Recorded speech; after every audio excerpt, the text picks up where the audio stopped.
Struktur organisasi dibagi menjadi 4. Yang pertama, struktur fungsional. Yang kedua, struktur divisional. Yang ketiga, struktur matriks. Yang keempat, struktur lini dan staf.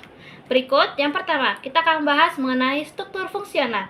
Struktur organisasi fungsional merupakan bentuk organisasi yang paling umum digunakan di mana pembagian kerja dilakukan berdasarkan fungsi manajemen seperti keuangan, pemasaran, sumber daya manusia, dan produksi.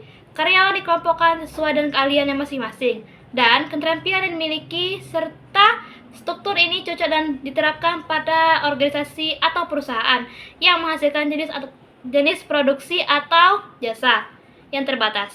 Nah, kelebihannya, struktur ini memiliki mampu menekan biaya operasional serta menambah pengawasan dan evaluasi kinerja karyawan. Lalu, struktur ini juga memiliki kelemahan berupa kurangnya efektif komunikasi dan koordinasi antar unit kerja. Yang kedua, terbatasnya pengembangan kemampuan manajemen secara menyeluruh. Manfaat struktur fungsional. Yang pertama, terbentuknya koordinasi. Yang kedua, efisiensi manajerial mengalami peningkatan. Yang ketiga, kecepatan dalam melakukan operasional. Yang keempat, pelatihan difasilitasi. Struktur divisional. Struktur organisasi divisional adalah model pengorganisasian yang membagi perusahaan ke dalam beberapa unit atau divisi berdasarkan kategori tertentu, seperti produk atau lini bisnis. Nah, produk atau lini bisnis ini mengenai setiap divisi bertanggung jawab atas pengembangan dan penjualan produk tertentu. Yang kedua, wilayah atau geografi. Nah, divisi ini dibagi berdasarkan lokasi geografis, misalnya divisi untuk wilayah Asia, Eropa, atau Amerika.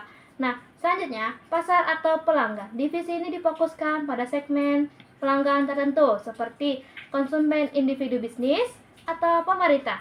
Yang terakhir, masing-masing divisi ini biasanya beroperasi sebagai unit semi-otonom dengan tanggung jawab penuh atas fungsi-fungsi utama seperti pemasaran, produksi, keuangan, dan sumber daya manusia.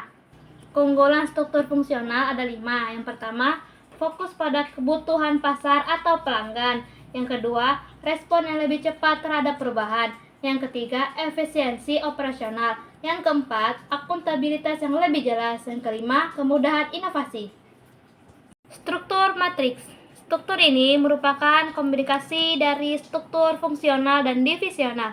Dalam struktur ini, karyawan memiliki 2 jalur pelaporan, yaitu kepada manajerial fungsional dan manajer proyek atau divisi. Struktur matriks memberikan fleksibilitas yang lebih dalam pada alokasi sumber daya. Contohnya, bisa dilihat pada perusahaan teknologi seperti Google yang mengelola proyek dengan tim lintas fungsi. Karyawan melapor kepada proyek untuk meningkatkan agar tetap terhubung dengan kepala departemen fungsional mereka. Jenis struktur matriks. Yang pertama, matriks fungsional. Yang kedua, matriks seimbang. Yang ketiga, matriks lemah. Yang keempat, matriks kuat. Yang kelima, matriks komposit.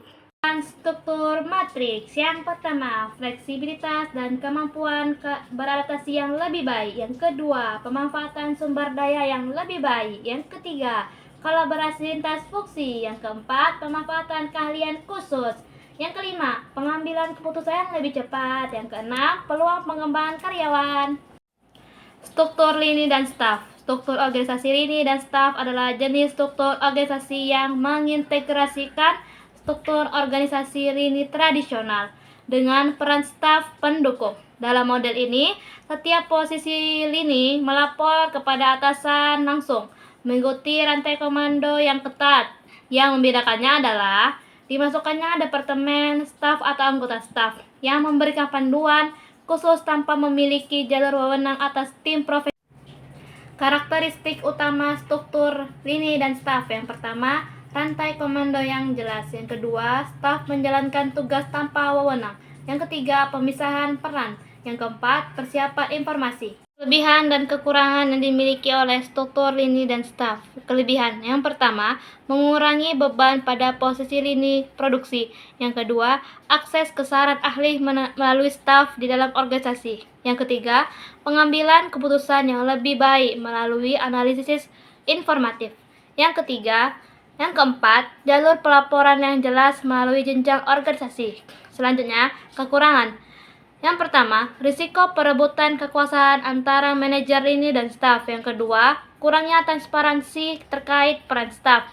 Yang ketiga, potensi bagi manajer staf untuk memberikan pengaruh informal. Yang keempat, kecenderungan birokrasi dalam organisasi besar.